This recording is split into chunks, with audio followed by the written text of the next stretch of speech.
these folks who decide that all of a sudden we want to speak to a different cause. And then that begets what we now know as white abolitionists.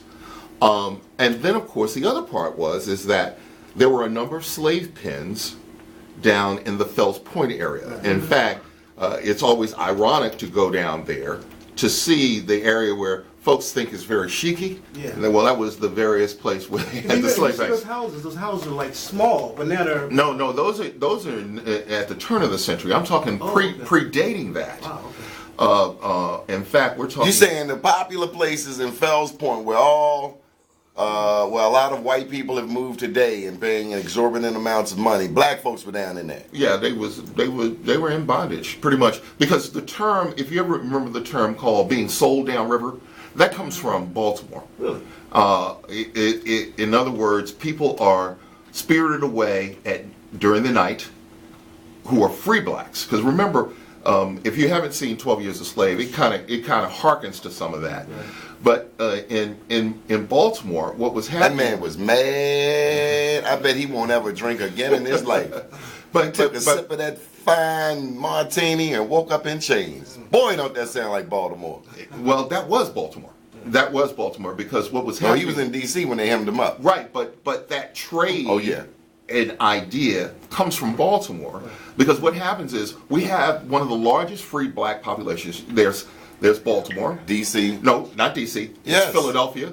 D.C. does not. D.C. is a slave colony. Okay.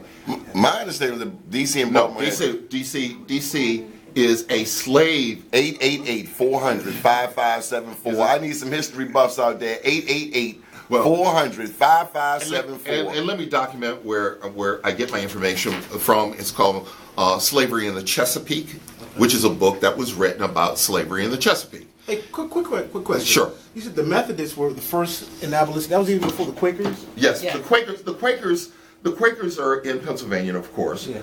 but the Methodists are the first to actually challenge. The Quakers almost were kind of like resolved to the idea that we're just not going to participate. Okay.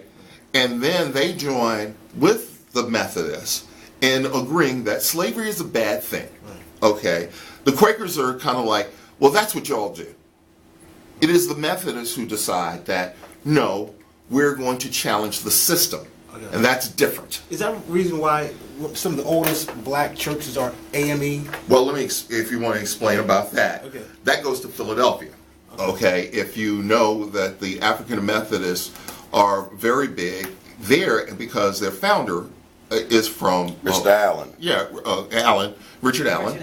And Mr. Allen, the reason why he starts the African Methodist Church is because there is a schism within the Methodist group that did not want blacks to worship within the actual United Methodist Church. They say 11 o'clock Sunday morning is the most segregated hour in America. It still is. And one of the things that's interesting, if you know the story of Richard Allen, is that Allen decides that the reason why he wants, because he buys himself out of bondage.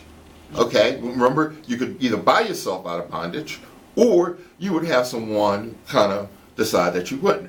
Well, they tried to kick the United Methodists out of Maryland. So a lot of them went up to Pennsylvania, and what ends up happening is Allen, who was an enslaved person, he thinks the Methodists are the salvation. And he goes to worship there, and he is resigned to the back of the pews. And that begets the African American Methodist, if you will, not religion, but sect of the United Methodists, because he felt as though that one should always be entwined with God.